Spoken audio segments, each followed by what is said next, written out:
Nightstand, where comedy doesn't get any more better. And now, the host of Nightstand, Dietrick.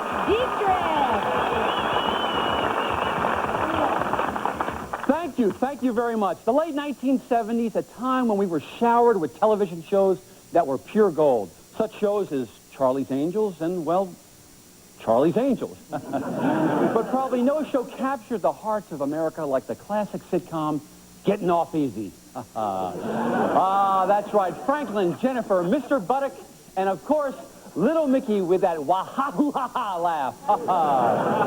Those characters were almost like part of my family. And like my family, they soon ended up broke and in jail. But tonight, for the first time since that show went off the air, we're reuniting that fun-loving cast. What do you think, folks?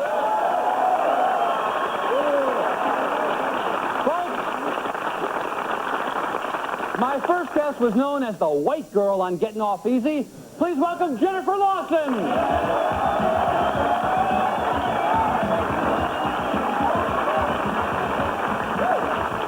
Now, Jennifer, a lot has certainly happened to you in the past 12 years, so let's pick it up where we left off and go right to the beginning. For those of you who were in a drug-induced haze during the 1970s, why don't you tell us the premise of Getting Off Easy? Okay, well, the show is about a very rich foster parent who takes in 3 young teens, and when the foster parent dies in a plane crash... I'm sorry, forgive me. I know it's coming. The plane crashes, the foster parent dies. Oh. Yes, and to keep the kids from being broken up again, their English butler steps in and poses as the millionaire foster parent. It's so funny! It's so funny! And so simple, too. Not confusing like that Welcome Back Cotter.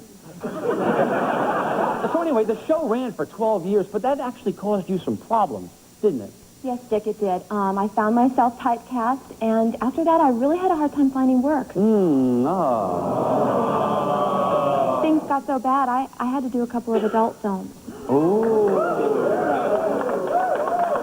Well, I have to say, I inadvertently rented 2 of those films, Gulp Fiction and Hum and Hummer. Yeah, well, then I hit rock bottom. You hit rock bottom. You weren't in Showgirls, were you? Oh, no, not like that. But bad enough because, as they say in the biz, you couldn't get arrested. That's right. And, well, because of the drugs and everything, I soon turned to hooking. At which point you could get arrested. And you spent time in jail. Didn't you find that demeaning, demoralizing, erotic? Everything happens for a reason. Because it was in jail that I found Christianity. And I've been forgiven for being in adult films. And I know now what my true calling is. And what is that calling? Christian adult films. So you're a born-again Christian.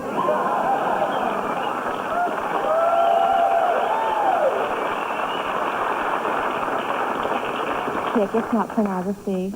Well, what do you call Debbie Does Nazareth? Well, yes, it's mature, but, you know, Christians aren't any different than anybody else. Besides, these films are very instructional. And in them, I only have sex with my husband. Well, fortunately for us viewers, you've been married 17 times. All right, when we return, we'll be back.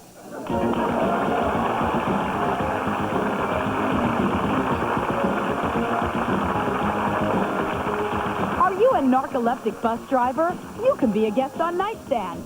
Give us a call at 555-DICKY.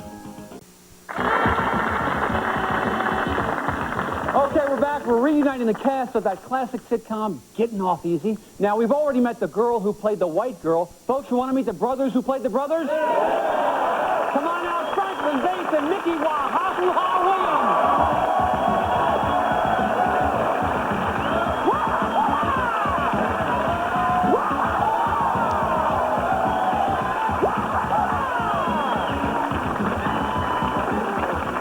Welcome to the show, guys. Now, this is the first time you guys have all seen each other since the show went off the air. Is that right? Yeah. Well, actually, I've seen a lot of Jennifer, just not in person.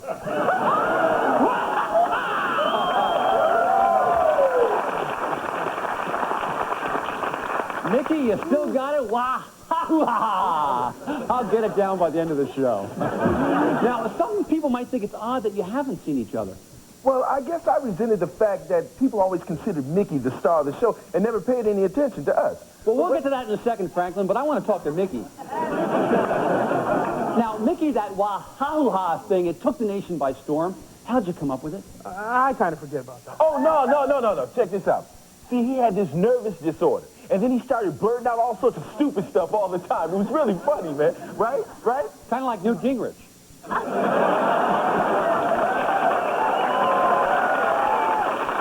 And then during the show's pilot, I don't remember what scene it was, but all of a sudden he flinches and he goes, wah-ha-hoo-ha, and the audience went crazy. Well, who wouldn't? Every time I heard wah-ha-ha, no matter what I was drinking, would come right up through my nose. Obviously, you knew you had a winner with it. Well, actually, Dick, it was the network that made us keep it in. They said they wouldn't even buy the show unless I didn't take my medication. Oh. And where were your parents during all this? Hiding my medication. But they were obviously looking after your interests financially. Not really, Dick. They stole my money. Oh. So just like Jennifer, I've been forced to take the lowest, most degrading job in this entertainment business. Adult films? Worse, infomercials. Maybe you can use it as a stepping stone into pornography. But so tell us about the infomercials you have done. Well, I did an exercise video with Rush Limbaugh and John Goodman called "Sweating to a Bunch of Fat Guys."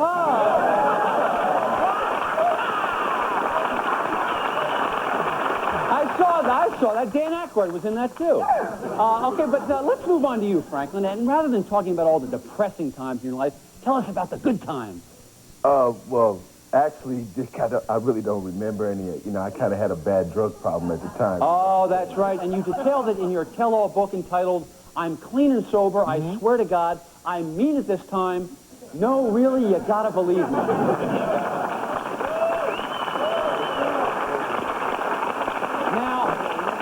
I didn't read the book, but I did listen to the book tape as read by Darryl Strawberry. And why were you so angry? Well, Dick, I guess I was frustrated, man. I was damn near 30 when we shot the final show, man. Yes, that's right. That was your very special 5th grade graduation episode. Yeah, after that, man, I was pigeonholed. Well, we'll get to your prison experiences in a minute. Yeah, here's a question.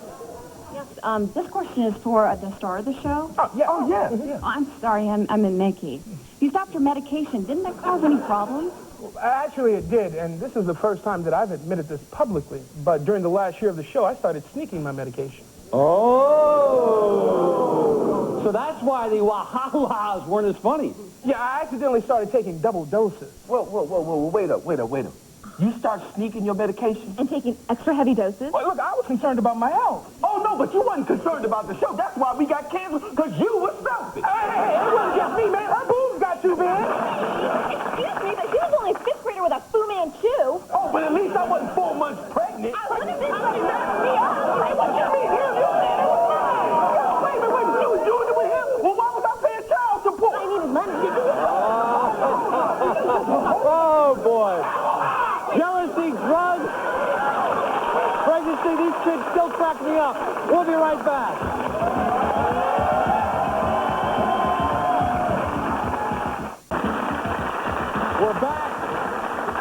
We're back with the emotional wrecks of the 70s sitcom Getting Off Easy. Now, these kids went through some very tough times, but maybe my next guest can help them out. You know her from stage, screen, movies, but mostly from the hit TV show The Brady Bunch.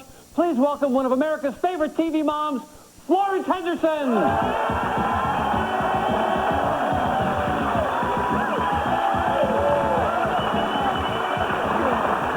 Welcome to the show, Florence. Oh, thank you very much, Dick. I got to tell you, I am a big fan. Never missed an episode, not one episode. Thank you again. That's very sweet. So what was it like being David Cassidy's mom? That was the Partridge Family. Shirley Jones, I was on the Brady Bunch. Remember, the lovely lady with the 6 kids? Oh, right. Yes, sir. Of course, so that begs the question, 6 kids. How do you keep such a shapely figure? Because she really has a great figure, doesn't she, everybody? And if I may pay you one more compliment, it's always been a little fantasy of mine to be a Brady kid, to have a mom like you and do something naughty and having you spank me. Oh, well, thank you. My pleasure. So anyway, Flo, you've been backstage. You've been hearing these sad and pathetic tales from these three kids. Any thoughts? Well, as you know, I spent many years in television working with child actors, and I saw firsthand what it was like when their shows were canceled. I mean, their lives completely fell apart. It was like they were tossed out into the real world, and without a script to depend on, they were just totally lost. Mm-hmm. Kind of like the cast of Saturday Night Live. Now, I understand you've become very involved with helping child stars. Well, yes, I recognize that a lot of these child stars needed a halfway house where they could go to readjust to society. Well, we've done just that at Brady House. Oh.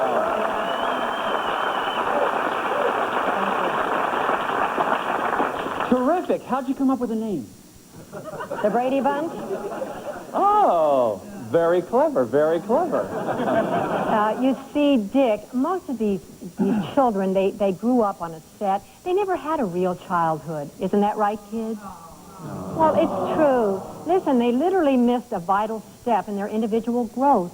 So at Brady House, we provide that transition. How do you think you're going to help these three? Well, I know that I could. Look, I don't think I'm interested. Oh, now, come on, Franklin. Don't tell me that you don't miss hearing that studio audience howl at every one of your jokes. Come on. Well, I mean, it would be cool. Yeah, and Mickey, how about you? Well, okay, Of course, yeah, and Jennifer, wouldn't you really like to hear some laughs instead of just moans? I guess. Yeah, see, we all miss these things. That's why at Brady House we reacclimate you. Mueller, would you bring me those things? Thank you. Thank you very much. Yeah. So we try to recreate things just the way they were, you know. So if you said something like, hey, bro, either I'm in love or that pork was undercooked. That's terrific. It's canned laughter. I love that. It lets me know when something's funny. Not only do we have laughter, oh, my goodness, we provide the appropriate whoa, yeah, a sound effect. And for those embarrassing moments when you've made dates at the same time with two different girls. Oh.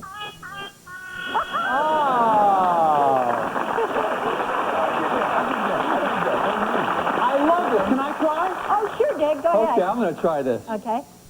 Dynamite!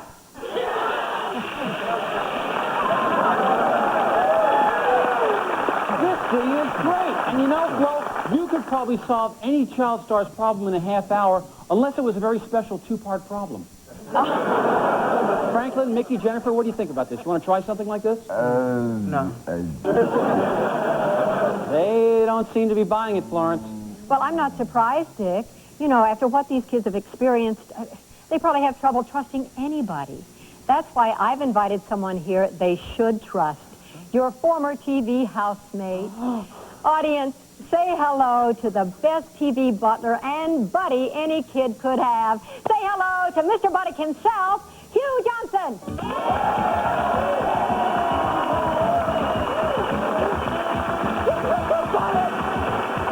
Mr. Buddick is here. I didn't know he was going to be here.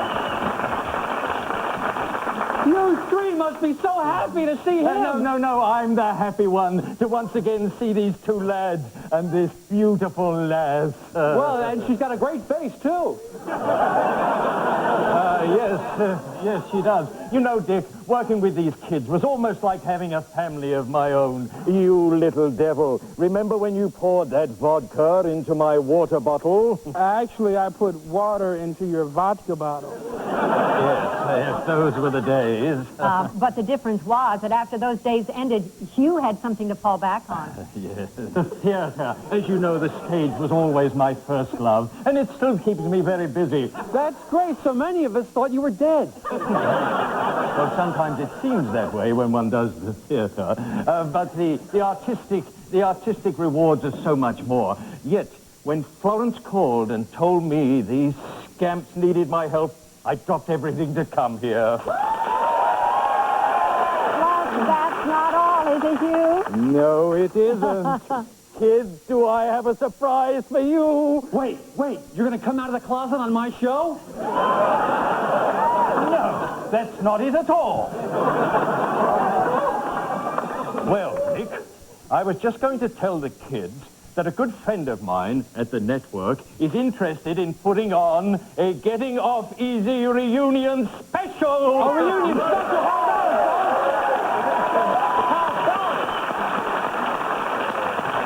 on, Not only a special, but they're also interested in a possible series. Now, isn't that great, kids? What do you think, guys? Isn't that great? Well, thanks, but I'm not interested. What? Well, I'm very content to leave that part of my life behind. Yeah, me too, man. Florence, talk to them. Oh, I think this is a positive sign. You know, Dick, they seem to be Well, adapting. Mickey, surely you're interested. Sorry, I'm scheduled to do another exercise video with Cagney and Lacey. A Cagney and Lacey exercise video? Huh, what's it called? Buns of butter? You don't realize the network beckons. This could bring us all a great deal of money. Look, man, I don't care about no network. And I don't need the money anymore. Exactly. You don't need it. You, my dear, are just a cellulite dimple away from the unemployment line. Oh. And you talentless hoodlum, you know you'll be needing money for a lawyer. Wait, man, you need to knock off 10 liquor stores just to make this kind of money. Calm down, Hugh. Listen, bitch.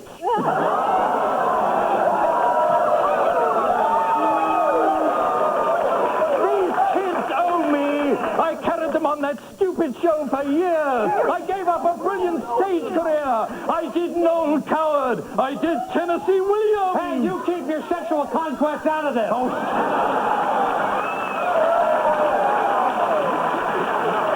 I was a professional working actor, and now no one takes me seriously since I was the star of a sitcom. Oh, hey, come on, guys. Star. I was the star. Who had the first contract?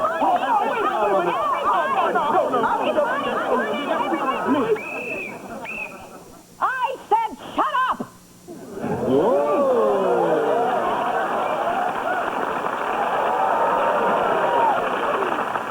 Yeah, you know, all of you are acting like a bunch of children here. When the truth is, you really have something very, very special. Now, Franklin, I know this is going to pain you to hear, but you really have to learn to love yourself. You have to replace those drugs with hugs. And Mickey, you know you'd love to do that reunion special, but, well, you are just a little chubby, and, well, you have that nervous affliction that just makes everybody laugh.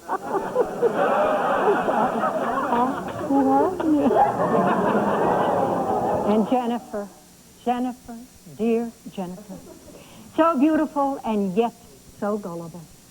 If you were more secure, you wouldn't use God as an excuse to do sensual, titillating porno. You do porno on your own. And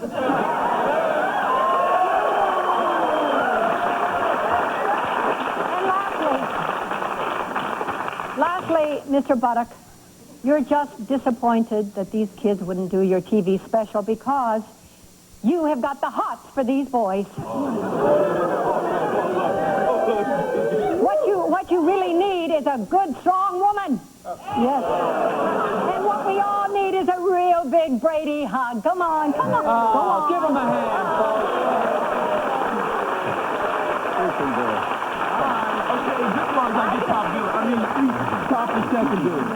Florence, you're a genius. This is wonderful. As for you, Dietrick, Yes, Mrs. Brady? you are a troublemaker. Me? Yes, you. You instigated all the trouble up here on this stage tonight. You should be spanked. Finally!